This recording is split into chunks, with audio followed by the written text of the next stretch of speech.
Bonjour tout le monde, je suis ravie de vous retrouver pour cette vidéo. Dans cette vidéo, je vais répondre à une question qu'on me pose tout le temps en fait. Qu'est-ce que ça veut dire thérapie brève? Donc comme vous le savez peut-être, moi je suis formée aux thérapies brèves. Donc à la base, moi je suis coach professionnel certifié, donc ça c'est mon métier premier. Et je me suis formée aux thérapies brèves. Donc aujourd'hui, je suis praticienne en PNL, qui est la programmation neurolinguistique. Je suis également hypnothérapeute. Je suis praticienne en EMDR et IMO, qui est l'intégration par les mouvements oculaires. Je suis formée à la thérapie systémique et stratégique. Et dernièrement, je me suis formée à la thérapie orientée solution. Et ma spécialité, c'est l'accompagnement après des épreuves de vie, donc des épreuves traumatiques, notamment des violences sexuelles. Alors, il y a une question qu'on me pose tout le temps, à chaque fois, par rapport aux thérapies brèves, parce que c'est vrai que j'ai des personnes qui viennent me voir et qui ont fait parfois 5 ans, ou voire 10 ans, même plus, de thérapie. Et les gens ne sont pas trop au courant de ce que c'est les thérapies brèves, quelle est la différence avec une thérapie entre guillemets classique. Donc je vais vous faire cette vidéo pour vous expliquer quels sont les 3 principaux mouvements ou les 3 principaux courants, on va dire, dans l'histoire de la psychothérapie. Je pense que c'est important de saisir un petit peu ces différents mouvements et également en quoi la thérapie brève peut vraiment être un outil très très précieux dans le traitement des psychotraumas. Commençons par le premier mouvement. Le premier mouvement dans le courant de la psychothérapie, c'est le mouvement qui est intrapsychique, qui est pathologique et orienté vers le passé. Tout ce qui est approche psychanalytique, comportementale, en fait, ça va rentrer dans ce premier mouvement-là. Donc ces thérapies-là, psychanalytiques notamment, sont orientées vers le passé. On va beaucoup réfléchir à la question pourquoi. Il y a une forme d'analyse, c'est un travail vraiment de connaissance de soi. Ça peut durer vraiment plusieurs années.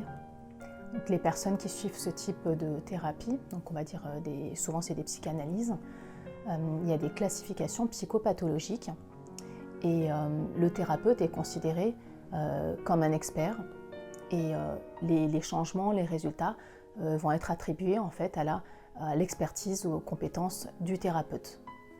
Donc c'est vraiment des thérapies qui sont orientées vers le passé. Maintenant, on va aborder le deuxième courant, c'est-à-dire le deuxième mouvement dans l'histoire des psychothérapies, ce qu'on appelle communément l'école de Palo Alto. Donc ça va être l'émergence des thérapies brèves. Donc là, la différence, on va être plutôt orienté sur le présent, sur l'ici et maintenant, et ça va être vraiment centré sur le problème et sa résolution. Ce qui est intéressant dans ce courant-là, c'est qu'on prend en compte l'individu dans son écosystème. On prend en compte l'individu dans son environnement, c'est-à-dire qu'il est partie prenante en fait d'un système entier, donc il interagit avec ce système-là. On va chercher par rapport aux relations en fait aussi comment ça se passe. Et ce qui est vraiment intéressant dans cette approche, c'est qu'on va voir en fait où sont les dysfonctionnements. Où est-ce que le système, si vous voulez, dysfonctionne pour essayer d'améliorer. Donc ça va être orienté vraiment sur le changement. On va constater aujourd'hui où se situe le problème. Donc c'est quand même orienté problème, ce deuxième courant, mais on se base d'abord sur le problème pour chercher en fait comment changer le système pour avoir des améliorations ou des modifications, en fait, des changements. Donc le thérapeute va vraiment s'intéresser au système entier, il va s'intéresser également aux boucles de répétition, par exemple des boucles répétitives. Donc pour citer quelques noms de thérapies brèves, dedans, dans ce courant-là, on va retrouver l'hypnose, on va retrouver la PNL, c'est-à-dire la programmation neurolinguistique, tout ce qui est thérapie systémique, la thérapie familiale, le MDR, l'analyse transactionnelle par exemple, les TCC également. Et ça se différencie vraiment du premier mouvement, le premier courant qui était vraiment, on va dire, centré sur le passé et les thérapies pouvaient être très très longues. Donc il y a vraiment une sorte de révolution qui opère à partir de ce moment-là où ça va être vraiment des thérapies beaucoup plus brèves en termes de temps et qu'on n'est pas focalisé sur le passé mais sur le présent et le problème est en cherchant sa résolution pour aller vers un état de changement. Là on arrive dans le troisième mouvement, c'est des thérapies de collaboration. Ce troisième courant est orienté solution. C'est une approche qui mobilise les ressources des personnes, les compétences. C'est une thérapie qui est centrée sur le présent et sur l'avenir. Et ça, c'est un modèle qui me passionne. En fait, dernièrement, moi, je me suis formée à ce type de thérapie. Donc, moi, je me suis formée à la thérapie brève orientée solution. Et déjà, comme le nom l'indique, c'est vraiment axé sur la solution.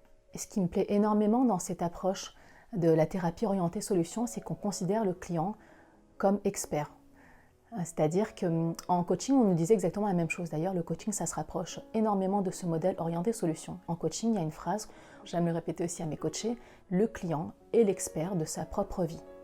D'ailleurs, en PNL, il y a un présupposé qui nous dit en fait que chaque personne a toutes les ressources nécessaires à son propre changement. Et je trouve ça tellement, tellement juste. En fait, c'est une façon aussi de redonner le pouvoir à la personne, c'est-à-dire que la personne retrouve sa puissance personnelle, c'est elle qui est en capacité d'agir.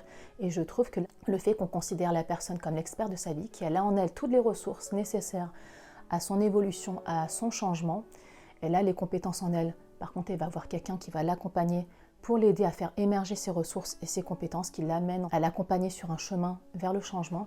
Je trouve que c'est une approche qui est extrêmement écologique pour le client. C'est une approche qui est respectueuse, qui est bienveillante et qui est active, c'est-à-dire qu'on remet la personne au cœur de sa thérapie ou au cœur de son coaching. Voilà, si on fait du coaching, c'est-à-dire qu'on met la personne au cœur de sa vie, c'est-à-dire qu'elle n'est pas en mode passive où elle attend qu'on lui dise quoi faire, mais au contraire, la personne est pleinement active dans son processus de changement. Et c'est la façon dont moi j'accompagne les personnes, parce que c'est mon éthique, ma déontologie. Voilà, j'accompagne des personnes. Donc je suis guide en fait, plutôt on va dire, je guide les personnes vers un processus où elles prennent elles-mêmes leurs décisions, elles sont actives dans le processus. Et ça, c'est vraiment quelque chose qui est, à mon sens, beaucoup plus aligné. Et pour moi, un parcours de résilience, c'est vraiment important de rendre aux personnes le pouvoir sur leur vie. Parce que quand on a été, par exemple, victime à un moment dans notre parcours, si on a subi, je ne sais pas, des violences, on a été à un moment dans l'impuissance. Et le fait de victimiser les personnes, de les enfermer dans un statut passif, ça ne va pas du tout les aider. Et la résilience, c'est un processus intérieur, un processus qui part de soi. Et donc, à un moment, ça veut dire qu'en fait, on revient au cœur de sa vie. Et c'est important de retrouver sa puissance d'agir, c'est-à-dire de pouvoir tenir le volant de sa vie, d'avoir la télécommande de sa vie entre les mains. Et pour moi, un thérapeute n'est pas un sauveur. Enfin, moi, en tout cas, je ne souhaite pas être sauveur de quelqu'un. Par contre, je guide les personnes vers un chemin où elles se guérissent elles-mêmes. Je précise que je ne guéris pas les gens non plus, même si j'ai des outils qui permettent de, par exemple, travailler sur du stress post-traumatique. Mais ce n'est pas moi qui vais guérir les gens, c'est que les personnes elles-mêmes sont dans une démarche d'auto-guérison, mais avec des outils thérapeutiques. Ça leur permet d'accélérer le processus et de voir un expert qui est formé pour, qui peut accompagner sur ce chemin-là et qui a confiance en fait par rapport aux ressources de ses clients. Voilà, donc pour revenir à ce troisième mouvement de la thérapie orientée solution, en fait, on va se détacher du problème pour aller vers la solution. Donc c'est vraiment une thérapie qui est tournée sur le présent, tournée vers l'avenir, à la recherche de ressources, développer des compétences pour pouvoir en fait vraiment aller vers une situation souhaitée. Donc c'est vraiment axé sur le changement, c'est axé sur la transformation si vous voulez. Donc on se détache du pourquoi pour aller vers le comment. Et moi, je trouve qu'accompagner la personne vers le comment, c'est-à-dire comment je fais aujourd'hui dans ma situation présente par rapport à quelque chose qui ne me convient pas, une difficulté que j'ai, une problématique, c'est quelque chose qui est beaucoup plus écologique à mon sens, bienveillant, respectueux. Ce n'est pas confrontant non plus parce qu'on n'est pas obligé d'aller dans le trauma. On peut vraiment faire de l'accompagnement, à mon sens, en tout cas c'est comme ça que j'accompagne. Même si des personnes ont vécu des traumas, on peut accompagner vers un mieux-être dans sa vie sans tourner en boucle dans son passé, c'est-à-dire on n'a pas besoin de créer du trauma sur du trauma, on n'a pas besoin de tourner en boucle dans le trauma. C'est vrai que souvent les personnes me disent mais c'est étonnant Ania, avec toi on fait un parcours de transformation, mais à aucun moment j'ai eu besoin de parler de mon traumatisme, j'ai pas eu besoin de raconter mon histoire en détail. C'est vrai que de par mon expertise à moi, parce que je connais parfaitement bien le processus de résilience pour l'avoir moi-même traversé plusieurs fois dans ma vie. Moi-même j'ai été formée et puis j'ai une expertise, une expérience qui fait que j'accompagne aussi des personnes qui ont vécu des épreuves traumatiques telles que des violences sexuelles. À mon sens, il est tout à fait possible d'accompagner les personnes vers un chemin de libération, de reconstruction, de résilience, sans laisser les personnes tourner en boucle sans arrêt dans leur passé, les laisser dans leur trauma. Je trouve que pour moi, l'avenir de la thérapie, c'est ça. Enfin, à mon sens, ça n'engage que moi, mais l'avenir de la thérapie, c'est d'accompagner les personnes d'une façon que ce soit beaucoup plus respectueuse, beaucoup plus écologique, plus bienveillante pour elles, sans que ce soit violent, sans que ce soit confrontant. Et en tout cas, c'est vrai que mes techniques à moi, c'est d'accompagner les personnes sans avoir à parler du trauma. Et c'est vrai que la dernière fois, je donnais une session dans mon programme Les Alchimistes. Donc c'est un accompagnement collectif de personnes qui ont vécu des épreuves traumatiques, qui veulent aller vers un chemin de résilience. Et une personne me partageait, ben Ania, c'est fou comment ton approche est novatrice, parce qu'en fait, à aucun moment, on parle du trauma. On est axé à chaque fois sur les ressources, sur les solutions. Et moi, ce qui m'intéresse, ça va être ça. Aujourd'hui, quelle est la difficulté? Donc, je vais partir du présent. Je demande aux personnes quelle est la difficulté aujourd'hui, vers quoi elles aimeraient aller. Et ben moi, je vais mettre mes compétences à profit pour travailler sur les ressources, pour accompagner vers un objectif désiré. Et c'est en ça que la façon dont j'accompagne les personnes, que ce soit en collectif ou en individuel, est à mon sens une approche vraiment novatrice, parce que moi-même, j'aurais aimé avoir une thérapie de ce type-là quand j'en avais besoin. Alors moi je précise, je ne nie pas du tout l'importance de tous les courants psychothérapeutiques, parce que moi-même, quand j'ai commencé ma thérapie il y a quelques années, la première thérapie que j'ai faite, moi c'était une psychanalyse. Donc j'ai été accompagnée par une psychanalyste. Ça m'avait beaucoup aidé dans mon cas, mais la psychanalyse, à mon sens, n'est pas adaptée pour des personnes où elles sont vraiment en plein dans le trauma. La psychanalyse, ça va vraiment aider si on a envie de faire un travail de connaissance de soi, une analyse personnelle, on a envie d'apprendre à mieux se connaître. Moi, quand j'ai fait ma psychanalyse, j'étais pas du tout dans un stress post-traumatique, j'étais pas enfermée dans une boucle traumatique. Donc c'est pour ça que dans mon cas, c'était efficace. D'ailleurs, ma psychanalyse, elle n'a pas duré très longtemps. En fait, j'ai fait 1 an de psychanalyse. La remarque que j'ai, ou ce que en tout cas j'ai appris, ce que ma formatrice m'a dit aussi, qu'elle elle-même était d'accord avec ça, que quand on a vraiment un trauma, si on a du stress post-traumatique, ça ne va pas être la psychanalyse le plus adapté. Et à mon sens, tout ce qui est thérapie brève, ça va être beaucoup plus adapté, ça va être beaucoup plus rapide. On n'a pas besoin de rester des années et des années en thérapie. C'est-à-dire que pour des problèmes spécifiques liés au stress post-traumatique, je pense que faire de la thérapie brève telle que de l'EMDR, de l'hypnose, de la PNL, ou des TCC par exemple, ça va être beaucoup plus adapté, ou même des thérapies orientées solutions, ça va être beaucoup plus efficace. Je tenais également à faire une précision très très importante, c'est que la thérapie ne va pas se substituer à un avis médical. Alors je m'explique, si vous souffrez de symptômes, on va dire, très impactants dans votre vie, c'est-à-dire si vous avez une dépression profonde, si vous avez des envies suicidaires, si vous avez des idées noires fortement ancrées, si vous avez des problèmes de sommeil sévères, si votre vie en fait ou votre santé est en danger, je dirais qu'en premier lieu, il faut prendre un avis médical. Donc il faut voir un médecin dans un premier temps pour faire des vérifications, pour qu'il pose un diagnostic, qu'il vous prescrive si nécessaire un traitement. Et puis après ça, c'est là qu'on peut entreprendre un travail thérapeutique en complément de l'accompagnement médical. Et là, l'accompagnement thérapeutique va être un complément très précieux.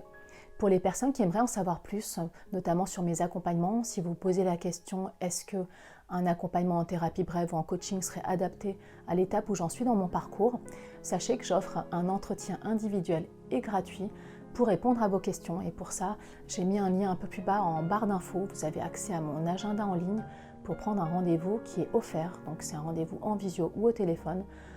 Ça ne vous engage en rien, ça vous permettra d'avoir des réponses par rapport au questionnement sur les différents types d'accompagnement pour savoir si c'est quelque chose qui serait adapté ou pas, et ça me permettra également de vous conseiller dans votre parcours et voir comment je pourrais vous aider au mieux.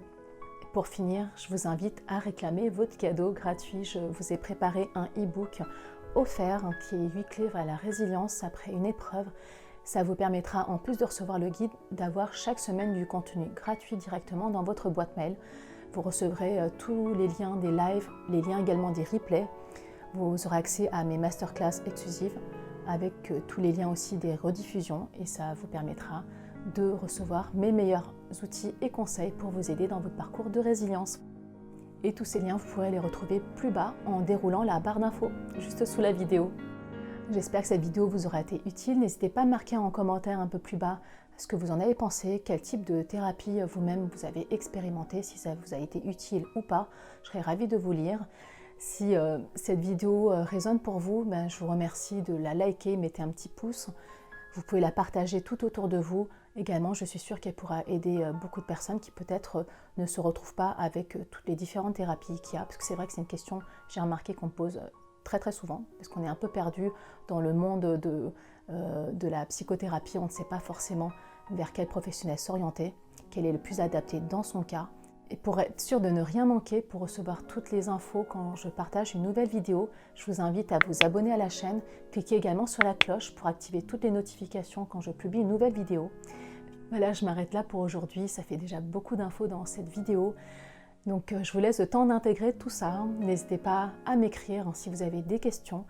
Je vous souhaite une belle fin de journée, prenez bien soin de vous et je vous dis à très bientôt.